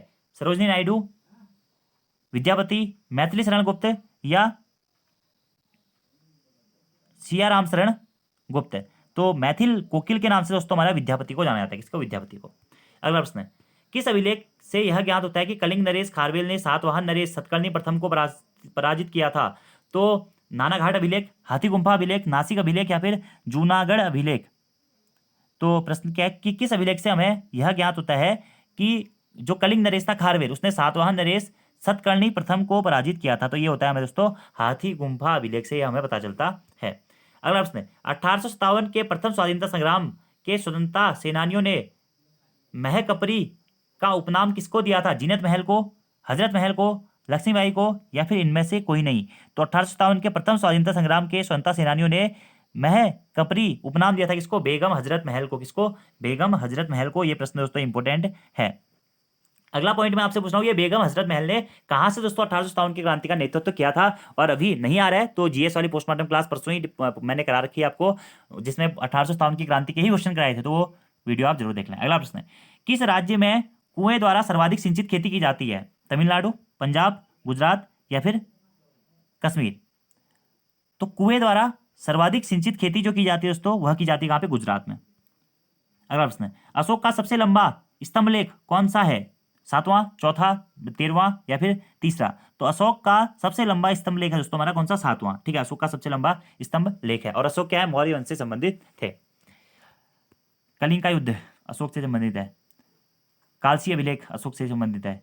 भारत में सर्वाधिक सिंचित क्षेत्र वाला राज्य कौन सा है, जम्मू कश्मीर, तमिलनाडु, गुजरात या पंजाब? तो भारत में सर्वाधिक जो सिंचित क्षेत्र है वह दोस्तों हमारा स्थित है कहाँ पे, पंजाब में। पंजाब में। अगला प्रश्न है, कार्नवालिस का स्थायी बंदोबस्त उसका सबसे अधिक बुद्धिमत्तापूर्ण व सफल कार्य था, यह कथन किसका है? RC Majumdar, RC Dutt, Marshman या फिर जॉन सोर? तो कार्नवालिस का स्थायी बंदोबस्त था उसका सबसे अधिक बुद्धिमत्तापूर्वक व सफल कार्य था, यह कथन है दोस्तों हमारा किसका, आरसी दत्त जी का। किसका, आरसी दत्त का। अगला प्रश्न है हमारा, भटनागर पुरस्कार किस क्षेत्र में दिया जाता है? तो भटनागर पुरस्कार दोस्तों विज्ञान, गणित, साहित्य या खेल विज्ञान के क्षेत्र में भटनागर पुरस्कार दिया जाता है। अगला प्रश्न है, एक साप्ताहिक के रूप में यंग इंडिया का शुभारंभ किया गया था, किसने किया था यंग इंडिया का शुभारंभ? गदर पार्टी ने, स्वराज पार्टी ने, उग्रवादी पार्टी ने या फिर होम रूल पार्टी ने? तो एक साप्ताहिक के रूप में यंग इंडिया का शुभारंभ किया था किसने, होम रूल पार्टी ने। किसने, होम रूल पार्टी ने। ठीक है, और होम रूल आंदोलन Akhil Bharatiya home rule league के द्वारा यह किया गया था, ये आपको याद है। और 28 अप्रैल 1915 को बाल गंगाधर तिलक ने होम रूल लीग आंदोलन की शुरुआत की थी और एनी बेसेंट ने भी 1916 में ही होम रूल लीग आंदोलन की शुरुआत करी थी। अगले प्रश्न की बात करते हैं, तो आंसर हो जाएगा option number D, home rule party ने। डाटा प्रोसेसिंग का अर्थ क्या होता है? डेटा कलेक्ट करना, डेटा को सजाना, डेटा को उपयोगी बनाना या फिर इनमें से कोई नहीं? तो डाटा प्रोसेसिंग का अर्थ होता है दोस्तों क्या, डाटा को उपयोगी बनाना, प्रोसेस करना, आगे बढ़ाना। अगला प्रश्न, देश का प्रथम कंप्यूटर साक्षर जिला कौन सा है? मल्लपुरम, अनारकुलम, विल्लपुरम या फिर तिरुवल्लर? तो देश का प्रथम कंप्यूटर साक्षर जिला है दोस्तों कौन सा, मल्लपुरम। क्या है, मल्लपुरम। अगला प्रश्न है, सोर्स कोड को ऑब्जेक्ट कोड में परिवर्तित करता है असेंबलर, कंपाइलर, कंप्रेसर या फिर ट्रांसलेटर? तो सोर्स कोड को ऑब्जेक्ट कोड में परिवर्तित करने का काम कौन करता है? कंपाइलर करता है। कौन? कंपाइलर। अगले प्रश्न की बात करते हैं कि सुपर कंप्यूटर के लिए शब्द लंबाई की परास कितनी होती है? तो सुपर कंप्यूटर के लिए शब्द लंबाई की जो परास होती है या वर्ड लेंथ जो रेंज होती है वो होती है कितनी, 64 बिट, 64 बिट। अगला दोस्तों, अब यहाँ से हमारे रीजनिंग के क्वेश्चन शुरू हो जाते हैं, 6 क्वेश्चन। आपको ये फिल इन द ब्लैंक भरना है, H dash E G dot F E G H dash E G H F E फिर एच। देखिए दोस्तों, अगर आप इसको एक पेयर बनाते हैं ना तो ये पेयर बनता है H F E G H, H F E G H, H पहले वाले में एफ ई जी एच। तो ऑप्शन नंबर सी सही होगा दोस्तों। देखिए पहला बनता है H F E G H, यहाँ तक हो गया, फिर F H sorry H F E G F, H F E G H, ऐसे करके एफ एच ई जी। मैं आपको दोबारा से बताता हूँ। देखिए एच है, ब्लैंक है, यहाँ पे ई जी है, फिर ब्लैंक है, फिर एफ ई जी एच है, फिर ब्लैंक है। देखिए एफ ई जी एच आ रहा है ना, तो यहाँ पे देखिए पहले वाले में ही क्या आएंगे, यहाँ पे एफ भरेंगे, एफ ई जी एच, तो एफ एच हो गया। तो एफ एच हमारा ऑप्शन नंबर सी में। देखिए अब आप इसको भरेंगे तो इसको आप भर दीजिए, मैं भर के दिखाता हूँ। H F E G H, F E G H, F E G H, F E G. देखिए आप देखिए यहाँ पे आप एफ ई जी एच का पेयर बन रहा है दोस्तों, H F E G H, फिर एफ ई जी एच, फिर यहाँ पे एफ आएगा एफ ई जी एच, ये देखिए। ठीक है, तो ऑप्शन नंबर सी हमारा यहाँ पे सही आंसर हो जाएगा। भर के देखिएगा सही आ जाएगा। अगला प्रश्न है 95 हुआ, 88, 24, 12, ये क्वेश्चन मार्क में क्या आएगा? आगे सीरीज है 18 या 54 की। देखिए अब दोस्तों इस क्वेश्चन को आप अलग अलग मेथड से कर सकते हैं, काफी सारे अलग अलग मेथड है हमारे यहाँ पे। देखिए 8 तिया 24, 12 तिया 36 और 18 तिया 54। तो यहाँ पे 12 इंटू 3 करेंगे तो आप इसका आंसर आएगा क्या, 33। ये भी एक ऐसे भी कर सकते हैं कि 8 तिया 24, 12 तिया 36 और 18 तिया 54, ये भी एक सही मेथड है। ठीक है, बाकी आप अगर वैसे करना चाहें तो आप अलग मेथड से भी इस क्वेश्चन को कर सकते हैं। तो आंसर हो जाएगा क्या, 36।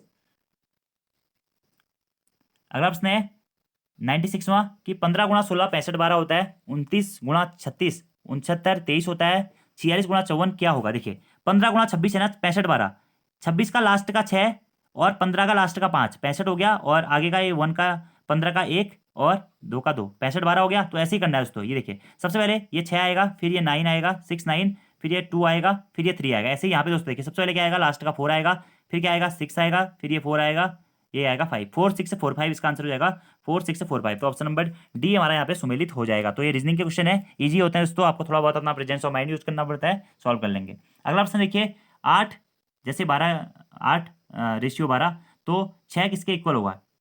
देखिए, अगर आप 8 से 12 कैसे बना सकते हैं दोस्तों? अगर 8 में 1.5 का मल्टीप्लाई कर देंगे तो कितना आ जाएगा? 12 आ जाएगा, ठीक है। ऐसे ही 6 में अगर आप 1.5 का मल्टीपल करेंगे तो 15 छक्का 90, तो आंसर क्या आ जाएगा? 9 आ जाएगा। तो 1.5 से मल्टीपल करके हमारा 9 आंसर आ जाएगा। यहाँ पे ऑप्शन नंबर डी ये हमारा सही हो जाएगा। अगला हमारा क्वेश्चन है दोस्तों, ये भी सीरीज पहले सीरीज का ही है। 1 2 3 5 5 8 7, तो आगे क्या होगा? 11 9 9 13 9 10 या फिर 12 9। तो ये भी सिंपल क्वेश्चन है, सीरीज का ही क्वेश्चन है। मैं आपको करके दिखाता हूँ, ठीक है। देखिए, लिख लेता हूँ। 1 2 3 5 5 8 7। देखिए, आपको इसमें करना क्या है? कुछ नहीं करना। 1 धन 2 कितना होता है दोस्तों? 3 होता है। 3 धन 2 कितना होता है दोस्तों? 5 होता है। 5 धन 2 कितना होता है दोस्तों? 7 होता है। तो ऐसे ही आप 7 के आगे के दो प्लेस आपको बताने हैं। 7 धन 2 करेंगे तो कितना आ जाएगा? 9 आ जाएगा। तो पहला तो आ गया हमारा 9, ठीक हो गया। ऐसे देखिए, यहाँ पे कीजिए। 2 धन 3 कितना होता है? 5 होता है। 5 धन 3 कितना होता है दोस्तों? 8 होता है। 8 धन 3 करेंगे तो कितना आएगा? 11 आएगा। तो 9 और 11 आ गए। तो 9 और 11 आपका ऑप्शन में कहाँ पे है? तो 9 11 है दोस्तों आपका। सॉरी, 11 9 आएगा ना, 11 9 आएगा। 11 पहले आएगा, 9 बाद में आएगा। क्योंकि देखिए, 1 धन 2 3, 3 में 2 जोड़ेंगे 5, 5 में 2 जोड़ेंगे 7, फिर 7 में 2 जोड़ेंगे 9। ऐसे ही देखिए, 2 में 3 जोड़ेंगे 5, 5 में 3 जोड़ेंगे 8 और 8 में 3 जोड़ेंगे तो 11। तो 11 9 इसका आंसर आएगा। ऑप्शन नंबर ए हमारा यहाँ पे सही आंसर हो जाएगा। 99वां क्वेश्चन है दोस्तों, कि एक व्यक्ति की ओर इशारा करते हुए, देखिए प्रश्न मैं आपको पूरा दिखा देता हूँ, थोड़ा सा दिखने में दिक्कत होगी, मैं पढ़ के बता देता हूँ आपको, ठीक है। कि एक व्यक्ति की ओर इशारा करते हुए एक आदमी ने एक औरत से कहा, ये औरत है, ये आदमी है और एक व्यक्ति है, इसकी ओर इशारा करते हुए इस आदमी ने इस औरत से कहा कि तुम्हारे पिता, इस औरत के जो पिता हैं, उनकी इकलौती पुत्री इसकी माता है। तो तुम्हारे पिता यानी कि औरत के जो पिता है, इनकी इकलौती पुत्री कौन हुई? यही महिला है तो हुई। ये जो महिला है क्या है? इसकी माता है। जो ये जिसकी ओर इशारा किया है, इसकी माता है। तो वह औरत उस व्यक्ति से किस प्रकार संबंधित है? यानी कि ये औरत इससे किस प्रकार संबंधित है? तो ये क्या होगी? इसकी माता होगी। तो किस प्रकार संबंधित है? माता से संबंधित है। बहुत सरलता क्वेश्चन है दोस्तों, पढ़ के समझ सकते हैं। कि एक व्यक्ति की ओर इशारा करते हुए एक आदमी ने एक औरत से कहा, आदमी ने औरत से कहा कि इस औरत का जो पिता है, उसके पिता की जो इकलौती पुत्री है, ये इस लड़के की माता है। तो ये जो औरत है, पिता की इकलौती पुत्री औरत ही हुई, यही लड़की हुई, तो इसकी माता भी ये है। तो ये जो लड़का है, औरत से किस प्रकार संबंधित है? यह औरत लड़के से किस प्रकार संबंधित है? व्यक्ति से, तो उसकी माता होगी। और आज का दोस्तों हमारा लास्ट क्वेश्चन है कि यदि इम्प्लोर को GKNJMPC लिखा जाता है तो HUB को क्या लिखा जाएगा? देखिए, कुछ नहीं करना है दोस्तों। C+2DE, P+2 दो अल्फाबेट आगे, QR, ठीक है, M+2 J+2 N+2 ऐसे करके आपको ये करना है, ठीक है। तो प्रश्न पूछा गया है कि हब को उसी कोड में क्या लिखा जाएगा? मतलब हब को उसी कोड में क्या लिखा जाएगा, ठीक है। तो इम्प्लोर को कोड में ये लिखा जाता था, तो हब को क्या लिखा जाएगा? यानी कि हब आपको आगे वाला स्टेप दिया है, तो आपको इसमें से क्या करना है? -2 कर देना है। B से 2 माइनस जाएंगे तो आ जाएगा Z, ठीक है। U से 2 माइनस जाएंगे तो आ जाएगा S, और H से 2 माइनस जाएंगे या 2 पीछे जाएंगे तो आ जाएगा F, ठीक है। तो आंसर हो जाएगा क्या? FSZ। आप देख सकते हैं FSZHUB। तो देखिए, लिखिए, इसको ये लिखा जा रहा था, तो पूछा गया है कि हब को क्या लिखा जाएगा? हब को क्या लिखा जाएगा? तो हब को जो कुछ था FSZ लिखा जाएगा। क्यों? F में 2 H हो जाएगा, S में 2 जोड़ेंगे U हो जाएगा, Z में 2 क्या हो जाएगा? AB हो जाएगा। तो HUB। तो आंसर आ जाएगा क्या हमारा? FSZ, ठीक है। जैसे यहाँ पे 2 कर रहे थे आप ना, ऐसे करके 2 वैसे ही आप यहाँ पे भी 2 करिएगा, आपका आंसर आ जाएगा। आपका क्या हो जाएगा? FSZ। तो दोस्तों आज के हमारे 100 क्वेश्चन हो गए हैं। आप लोग अपना स्कोर जरूर बताइएगा कि 100 में से आपको कितना स्कोर हो रहा है। और अगर आपको कोई भी आंसर गलत लगता है तो आप कमेंट बॉक्स में बता सकते हैं। अगर ऐसी कोई मिस्टेक हुई होगी तो मैं उसे सही कर दूंगा, या कोई भी गलती हो जाती है तो आप बता सकते हैं। बाकी आपको अगर आज की वीडियो पसंद आती है तो चैनल को यार शेयर जरूर करें अपने दोस्तों के साथ में। और इतनी मेहनत से मैं आपके लिए अगर कंटेंट लेके आ रहा हूँ तो आपका भी कहीं ना कहीं थोड़ा बहुत कर्तव्य होना चाहिए कि कुछ ना कुछ अच्छे कार्य कर दो। चैनल को शेयर कर दो, लाइक कर दो, सब्सक्राइब कर दो और अधिक से अधिक लोगों को हमारे चैनल से जोड़िए। धन्यवाद आप सभी लोगों का। Thank you.